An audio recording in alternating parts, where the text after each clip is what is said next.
আমরা আজকে বাংলাদেশের নাগরিক হতাম না। মৌলানা পাকিস্তান হতো না, পাকিস্তান না হলে বাংলাদেশ হতো, বাংলাদেশ না হলে আজকের আমাদের এই অবস্থা হতো না। তার অনাদর দেখে খুবই কষ্ট লাগে, খুব খারাপ লাগে। আজকে সকালে যে পত্রিকাগুলো পড়লাম, তেমন কোনো পত্রিকাতেই হুজুর মৌলানা ভাসানীর খুব একটা উল্লেখ নেই। দু একটাতে আছে, খুব ছোট করে, একটা দুটাতে দেখলাম সেই ভিতরে। অতি সম্প্রতি বাংলাদেশের মারাত্মক পরিবর্তন হয়েছে, কিন্তু অতীতকে বর্জন করে, অস্বীকার করে এই পরিবর্তন যদি কেউ করতে চায় তাহলে সে আহাম্মকের স্বর্গে বাস করছে। দুদিন পরে তাদেরকেও এরকম হতে হবে। মানুষ খুব আশা করেছে, কিন্তু গত এই 3 মাসে মানুষ সে আশার মতো ফল পায় নাই। সাধারণ মানুষের যে উপার্জন, তারা বাজারে যেতে পারছে না, তারা স্ত্রী পুত্র পরিবার নিয়ে খেতে পারছে না ভালোভাবে। তারপরেও মৌলানা আব্দুল হামিদ খান ভাসানী, ওলিয়ে কামেল,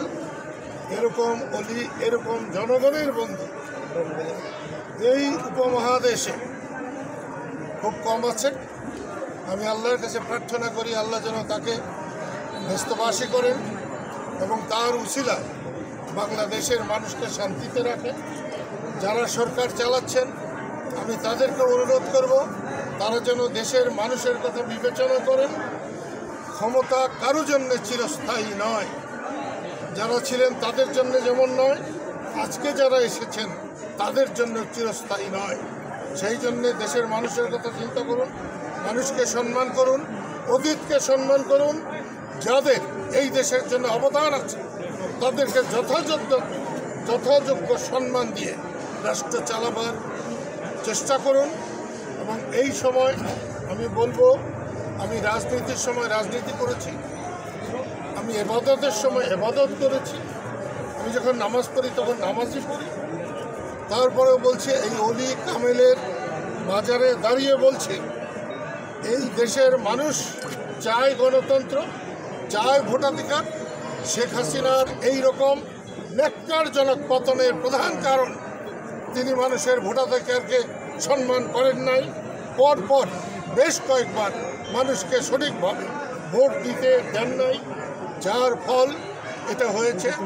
এবং দীর্ঘ সময় মানুষকে ভোটাধিকার ছাড়া রাখলে এখন যারা আছে তাদের পরিণত খুব ভালো হবে না, এটাই আমার বিশ্বাস।